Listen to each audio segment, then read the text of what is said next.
Hello everyone, आप सभी का अन अकेडमी पर स्वागत है। मैं मोहित मलिक आप सबके लिए एमसीक्यू सीरीज ऑफ बायोलॉजी लेकर आया हूं, जिसमें हमारा चैप्टर नंबर 2 है और इसमें हम ह्यूमन ब्लड के बारे में डिस्कस करेंगे। तो आइए पहले जानते हैं हम ह्यूमन ब्लड के बारे में कुछ बातें, और उसके बाद हम अपने प्रीवियस ईयर वाले क्वेश्चन ही डिस्कस करेंगे। Human blood is a fluid connective tissue. The quantity of blood in human body is 7% of the total weight. हमारे शरीर में जो खून होता है वो हमारे वेट का लगभग 7% होता है। The pH of human blood is 7.4, that is neutral. 7.4 is neutral, 7 is neutral. तो हम 7 न्यूट्रल होता है, लेकिन हम 7.4 हमारा pH है खून का, जबकि हम उसे भी न्यूट्रल ही मानते हैं। There is an average of 5 to 6 litre of blood in human body. हमारे शरीर के अंदर 5 से 6 लीटर खून होता है, जबकि महिलाओं में मेल की अपेक्षा आधे लीटर खून कम होता है। Function of human blood, it control the temperature of body. खून हमारे शरीर में टेम्परेचर मेंटेन करके रखता है। Transportation of CO2, O2, digested food and conduction of hormone extra. खून हमारे शरीर के अंदर ऑक्सीजन को, कार्बन डाइऑक्साइड को, जो हम खाना खाते हैं उसे, और कुछ हार्मोन का कंडक्शन करवाता है। तो आइए जानते हैं क्वेश्चन नंबर 1 से। प्रीवियस ईयर क्वेश्चन है हमारे, वही डिस्कस करेंगे। To which group of blood a universal recipient belong. वह कौन सा ब्लड ग्रुप है जो हर किसी ब्लड ग्रुप से खून ले सकता है? तो ऐसा हमारा AB ग्रुप है। AB एक ऐसा ब्लड ग्रुप है, ये किसी से भी खून ले सकता है। A ग्रुप से भी ले सकता है, B से भी ले सकता है और O से भी ले सकता है। Human blood is grouped into 4 types AB, A, B and O। Each letter refer to kind of antigen और protein on the surface of red blood cell.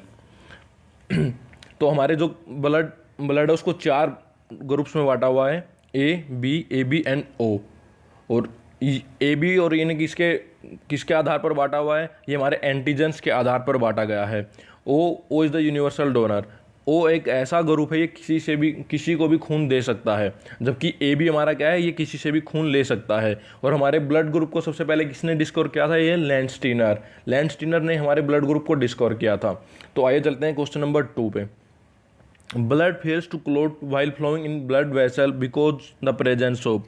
हमारा खून ब्लड वेसल में जमता क्यों नहीं है, क्लोट क्यों नहीं होता है? इसका क्या रीज़न है? तो इसका रीज़न है हिपेरिन। हमारे शरीर में हिपेरिन प्रेजेंट होता है हम खून के अंदर, जो कि एक एंटी क्लोटिंग फैक्टर है, इसलिए यह हमारे शरीर में नहीं जमता है। और हिपेरिन नेचुरली प्रोड्यूस किया जाता है basophils plus mast cell. Basophil और मास्ट सेल हमारे शरीर में प्रेजेंट होती हैं, जो इसे प्रोड्यूस करती रहती हैं। और ये होता ही इसलिए ताकि हमारे शरीर में खून क्लोट ना हो, क्योंकि अगर खून क्लोट होगा तो हमें हार्ट अटैक भी आ सकता है। तो आइए चलते हैं question number 3। Haemoglobin contain the metal. Haemoglobin में कौन सा मेटल होता है? ये मैंने आपको प्रीवियस चैप्टर में भी डिस्कस किया था कि हेमोग्लोबिन क्या होता है। तो हेमोग्लोबिन के अंदर होता है iron.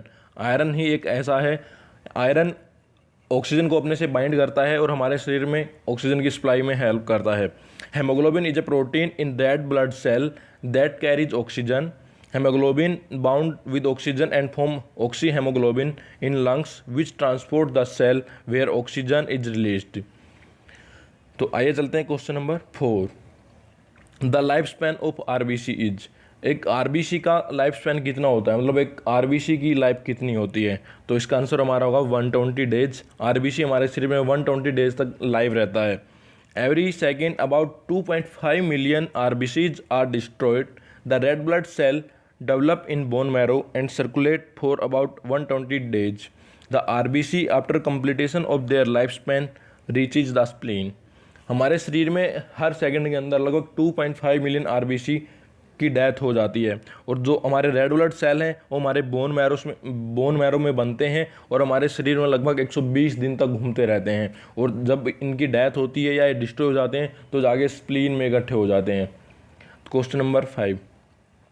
What happens to a person who receive the wrong type of blood group?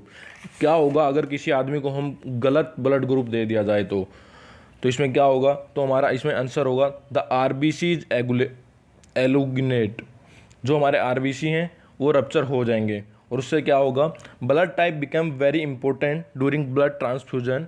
In the process of blood transfusion a patient must receive a compatible blood type. If this does not happen the RBC will clump together making clot and can block the vessel and lead to the death of the person. अगर हम किसी आदमी को गलत blood group दे देते हैं तो जो हमारे RBC हैं क्लम्प हो जाएंगे और जिससे क्या होगा कि हमारा खून क्लोट हो जाएगा हमारे ब्लड वेसल के अंदर, और जिससे मैंने पहले भी बताया आपको कि हार्ट अटैक भी आ सकता है, और हार्ट अटैक होता है तो हमें डेथ भी हो सकती है। तो question number 6, what are the blood corpuscles that help to build up develop resistance against disease.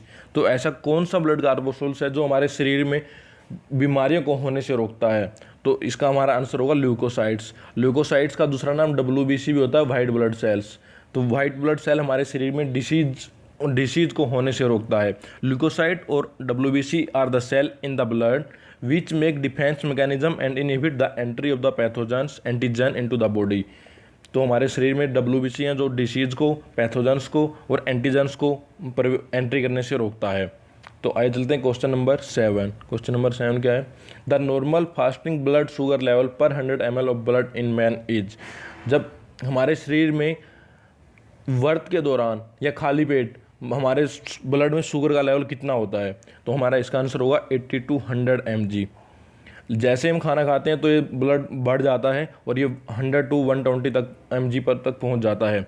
The blood sugar concentration और blood sugar level is the amount of glucose present in the blood of human. हमारे शरीर में कितना glucose है ये हमारे blood sugar level पे depend करता है।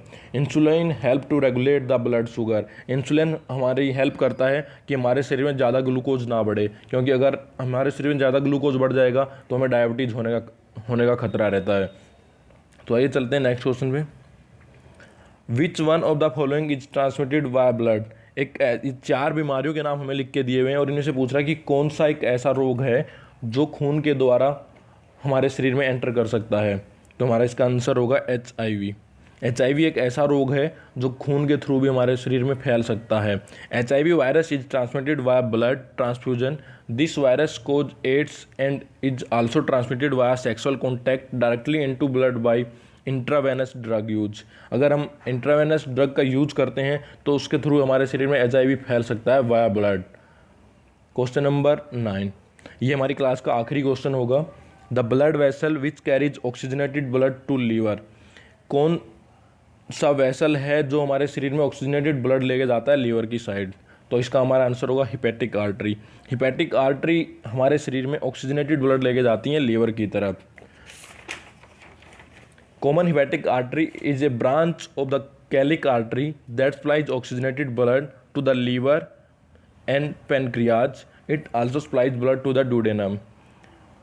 जो हमारी हिपैटिक आर्टरी है वो हमारी duodenum is a part of intestine की तरफ भी खून की सप्लाई करती है। तो ये था हमारा आज का सेशन। अगर आपको आज का मेरा सेशन अच्छा लगा तो आप उसे रिव्यू करिए, रेट कीजिए और अपने दोस्तों को रिकमेंड करिए, क्योंकि जितना ज़्यादा आप फैलाओगे मैं अपनी नॉलेज को उतना ज़्यादा फैला सकता हूँ। तो आज